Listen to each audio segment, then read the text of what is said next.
No, muchísimas gracias y un placer compartir con todos y cada uno de ustedes en este evento. Lo que quisiera empezar es para dar un poco de la reseña de por qué ha sido tan importante lo que es la promoción de la pequeña empresa y el emprendimiento. Y muchos de ustedes son jóvenes, pero las personas que ya rebasamos los 50 años, por ahí de los 90, la globalización demandó un reto impresionante para muchas de las corporaciones, al igual que para las escuelas, las instituciones académicas, pero también para la sociedad. Y eso fue en un esquema que necesitaba maximizar la globalización. La capacidad organizacional de las empresas no era suficiente para enfrentar esos retos. Así que desde 1990 se han impulsado en diferentes países a nivel mundial todo lo que ha sido la promoción para la pequeña empresa. Sin embargo, para 2005, una de las primeras experiencias era que menos del 10% de las pequeñas empresas y emprendedores estaban activos en los negocios y solo el 3% de ellos eran en crecimiento rentable como tal.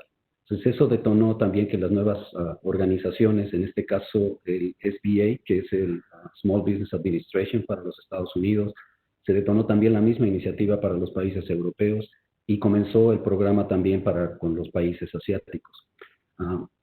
En ese momento nos dimos a la tarea en las grandes corporaciones y nuestras organizaciones no lucrativas en trabajar en conjunto, formando alianzas tanto con el sector público, privado y con el gobierno, para poder detonar un nuevo mecanismo, un mecanismo que pudiera garantizar o dar una mayor probabilidad de éxito para la pequeña empresa y el emprendimiento. Entendiendo, la mayoría de las corporaciones, y así también lo hizo la sociedad, entendió que la única constante para la era de la modernidad era el cambio y que se necesitaba no solamente saber que existían oportunidades, pero más allá de solo gestionar el cambio, tendrían que convertirse en agentes de cambio. No esperar a que controlaran su destino, sino poder controlar su destino. Hoy en el 2015, después de esos 10 años de implementación de las iniciativas que ahorita las vamos a platicar un poco, que se llaman clúster de negocio, corazón de negocio, lo que comentaba es de que desde 1990 y a la fecha se han hecho diferentes evaluaciones por parte de las agencias de promoción de la pequeña empresa y el emprendimiento y tratar de identificar cuáles son los factores de éxito. Hoy por hoy, lo que nosotros tratamos de compartir con ustedes es precisamente ese cúmulo de oportunidades que hoy se presentan en el marco mundial y también cuáles son los elementos o factores de éxito que pueden contribuir a minimizar los retos, pero también a aumentar la probabilidad de tener una mayor compatibilidad con un crecimiento rentable y responsable. Como ustedes verán, las megatendencias y las oportunidades están por todos lados. La mayor inversión que se pueda reflejar en la humanidad se va a dar durante la década de 2020 a 2030 y van a demandarse cambios esenciales en todas las organizaciones, no solo las públicas y las privadas, sino también diferentes componentes. Muchos de ustedes hoy lo viven. COVID no es más que una amenaza más de las que todas las organizaciones y el sector privado y el público y la comunidad tenemos que enfrentar. Y algo que es interesante rescatar a lo que la persona que me precedió compartía con ustedes, la importancia de la gestión del cambio. Lo único que quiero resaltar es que no solamente es manejar el cambio, sino es cómo la pequeña empresa también se convierte en un agente de cambio.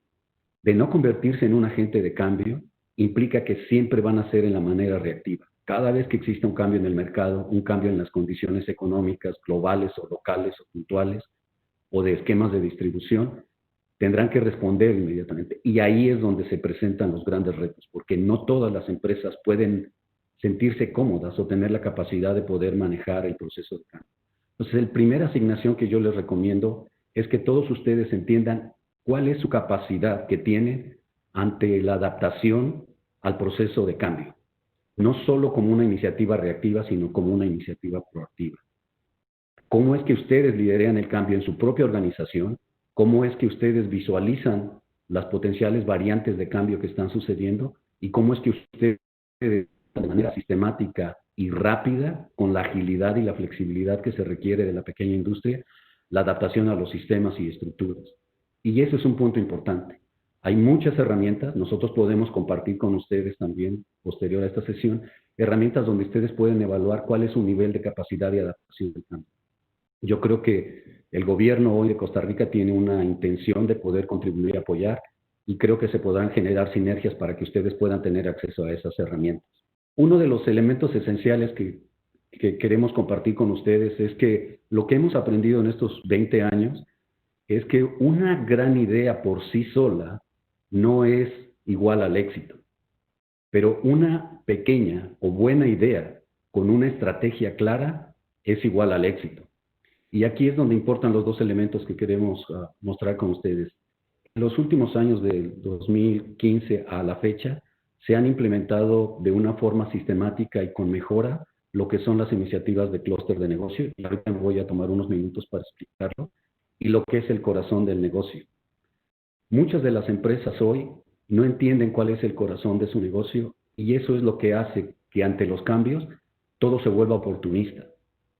Y esa es una preocupación, porque cuando hay muchas oportunidades en el mercado, todos podemos generar ideas dentro de nuestro mercado, dentro de nuestro ámbito de negocio. Pero a medida que nuestras ideas se vuelven commodities, que cualquiera otro lo puede hacer, ahí es donde se tiene que detonar cuál es realmente mi fortaleza. Y vamos ahorita a explicar un poco acerca de estos elementos. El primer elemento es el clúster de negocio, y muchos de ustedes hoy lo conocen, porque ya también entiendo que en el país de Costa Rica existe este concepto de clústeres de negocio.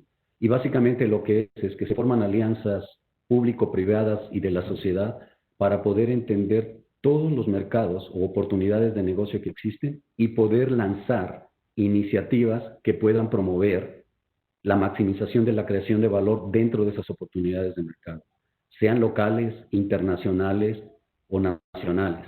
Y uno de los puntos críticos es que lo que se trata es de evitar la canibalización de los pequeños negocios y la mediana empresa. Y lo que significa es que si hoy existe un mercado de 10,000 productos y la primera empresa con una gran idea y un buen desarrollo empieza a obtener el 90%, de repente nacen otras 40 empresas similares con el mismo esquema de negocio y van a dividirse el paquete de esos 10,000 productos disponibles en el mercado. Y eso lo que hace es una canibalización. Hace que los precios se vayan hacia abajo, los ingresos salariales se vayan hacia abajo, la competitividad no tenga crecimiento rentable, sino tenga un crecimiento en expansión en volumen, pero con demasiado adeudamiento, y no hay un apalancamiento de proyección futura. Entonces, lo que se debe buscar es crear nuevas oportunidades, estar vislumbrando esas nuevas oportunidades dentro de ese contexto para dar una mayor oportunidad. Es crecer el pastel y no dividir el pastel existente. Y eso es lo que hace el esquema de manejo de los clústeres, que trata de buscar identificar oportunidades de crecimiento rentable con una competitividad responsable. El siguiente elemento es el corazón del negocio, y aquí es la siguiente tarea para ustedes. La primera, recuerden, tienen que identificar cuál es la capacidad de aceleración de su proceso de cambio, qué tan rápido ustedes pueden adaptarse a los diferentes cambios y qué tan buenos son haciendo cambios, siendo el que provoque el cambio en el mercado. La segunda es entender cuál es el corazón del negocio. Muchas corporaciones, grandes o pequeñas, en nuestras evaluaciones nos decían que ellos entendían cuál era el corazón de su negocio. Y algunos nos decían, bueno, mi fortaleza es la tecnología. Pero cuando le preguntábamos que nos dijese cuántos de sus ventas estaban relacionadas a nuevos productos, eran menores al 3%. Una empresa tecnológica se fundamenta en que está desarrollando nuevos productos, porque si no, es comido por el proceso de canibalización de commodities. Pero también veíamos la inversión en desarrollo de nuevos productos, y era menor al 4% del total de su presupuesto. Entonces, como que no hacía sentido decir que eres una empresa tecnológica cuando no tienes un proceso de contratación de talento con mucha capacidad tecnológica. Entonces, como que no estaba alineado el concepto de su fortaleza con su estrategia y con el mercado que quería atacar. O en ocasiones nos decían que es una empresa que su fortaleza está en la operación. Y esto quiere decir que son aquellas empresas que tienen un nivel de excelencia en cuanto a sus costos operativos y satisfacción de las entregas bastante elevado. Pero igual en congruencia deben ir sus estrategias, sus presupuestos y su capacidad organizacional o talento. Y otras probablemente no tengan la tecnología, probablemente no tienen la operación, pero tienen un perfecto sentido de satisfacción del cliente y les compran a ellos. No importa qué producto entre a través de ese canal de mercado, lo que tienen es un nivel de servicio, de satisfacción al cliente impresionante. Entonces, la pregunta para ustedes es, ¿ustedes qué son? ¿Son unas empresas tecnológicas? ¿Son unas empresas de operación? ¿Son una empresa con un nivel de satisfacción del cliente alto? Y eso es lo que deben evaluar. No hay necesariamente deben ser fuertes en uno. Pueden ser fuertes en uno y su segunda fortaleza en cualquiera de los otros elementos. Entonces, ese es el esquema que nosotros compartimos de lo que es, en esencia, el corazón del negocio. El tercer elemento, y moviéndonos al último tema de la sesión, es lo que es la capacidad organizacional. Y aun y cuando este ha sido ya comentado en múltiples ocasiones, muchas de las corporaciones tienen más de 20 o 25 años trabajando con la capacidad organizacional y todavía año con año existen mejoras continuas, existe un mejor nivel, existe un mayor compromiso hacia ello. Y se pensaba que la pequeña industria lo debería de tener. Pero cuando hacemos las evaluaciones nos damos cuenta que no existe un esquema realmente de capacidad organizacional. Y lo queremos mencionar en los tres sentidos. Uno, cuando se dice que tiene una capacidad organizacional, es que los objetivos estratégicos de la empresa, como tal, las oportunidades y los retos, están alineados con el desarrollo del talento que tiene la organización. Y en ello, mucho de la variante es que en ocasiones no hacen identificado indicadores de desempeño del negocio, pero no cómo es que cada uno de los empleados de la organización son responsables de esos indicadores de desempeño del negocio. O no les queda claro, o no se los estamos reforzando periódicamente. El segundo elemento que nos dimos cuenta es que muchos de ellos no tienen una evaluación del talento. Algunos de ellos evalúan el talento solo por la parte de liderazgo, solo por la parte funcional. Pero hoy en día las herramientas de evaluación del talento son consistentes en tres elementos. Tienes que evaluar el desempeño de las personas, pero también tienes que evaluar su potencial de poder seguir creciendo y desarrollándose. Y tienes que evaluar cuál es el talento nato o funcional que él tiene. Si yo soy un ingeniero de producción, pues tengo que tener habilidades técnicas para la producción, pero también de liderazgo, porque tengo que gestionar a la gente, pero también de visión, porque tengo que asegurarme que articulo una visión, una estrategia y que puedo convertir esa estrategia en táctica. Entonces, tendríamos que tener la evaluación de los tres elementos de cada uno de nuestros colaboradores y ponerlos en el esquema. Hay una matriz de 9 bloques que es muy famosa y ya casi todas las organizaciones la tienen, en donde pueden ustedes colocar cuáles son aquellas personas que son los estelares, que si ustedes lo pierden, pierden la capacidad de seguir creciendo, tener la rentabilidad o seguir desarrollando. Son aquellas personas que ustedes deberían de tener, aquellos que están alineados con lo que es el core de sus negocios. Pero hay un bloque hasta abajo, que son aquellas personas que ni tienen el potencial, ni dan los resultados, ni tienen el nivel de profesionalismo que ustedes demandan. Pues la pregunta es, ¿qué porcentaje de esa población es la que deberían tener en sus organizaciones? Y la respuesta es que debería ser cero. Porque si no, están empujando a que los que tienen talento empiecen a decir que no hay quien les apoye y les cargue en la mano, pero también en que no hay una manera de diferenciar considerablemente el talento potencial del talento profesional y de las personas que no tienen el talento y no contribuyen exitosamente a la empresa. Entonces, esta es la tercera actividad de recomendación para ustedes. Y es solamente hacerse la pregunta. Ustedes tienen un esquema de 9 bloques donde saben dónde están las personas que son estelares para ustedes y que están contribuyendo considerablemente para el negocio, para que tengan un plan de mantenerlos a ellos, seguirlos desarrollando y seguirlos promoviendo y reconocerles que son el pilar del desarrollo de su negocio. ¿Quiénes son aquellos que son la base sólida de su negocio? ¿Quiénes son aquellos que permiten que la operación se mantenga, que le resuelven los problemas? ¿Y quiénes son aquellos o que ustedes necesitan acelerar un proceso para mejorarlos en su desempeño y liderazgo, o que necesitan reemplazarlos por un talento mucho más capaz que les pueda aumentar la potencialidad? Y en eso es tener que alinear con la estrategia. Por último, para cerrar, el desarrollo del talento no es algo simple. Las organizaciones hoy no pueden esperar.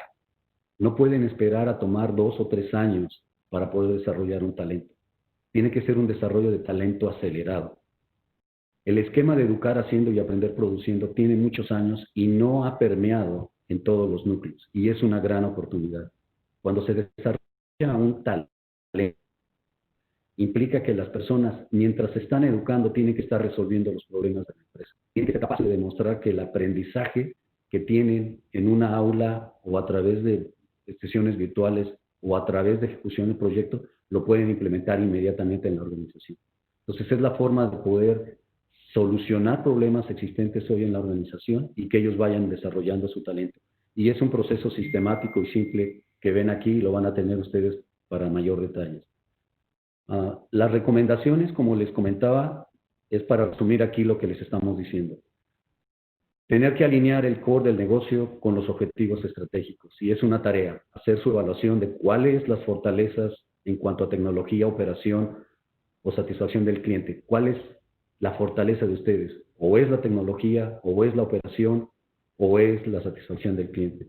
Si se preguntan, ¿debo de tener las tres? No. Tú debes de saber cuál es tu fortaleza. Las otras dos pueden apuntalar tu fortaleza, pero debes de saber en dónde eres fuerte. Segundo, se debe de entender claramente cuál es la capacidad organizacional, en dónde es donde está tu talento. Y debemos iniciar por evaluarnos ese talento que tenemos y empezar a desarrollar un plan acelerado para hacer más grande ese talento. Muchísimas gracias por su atención.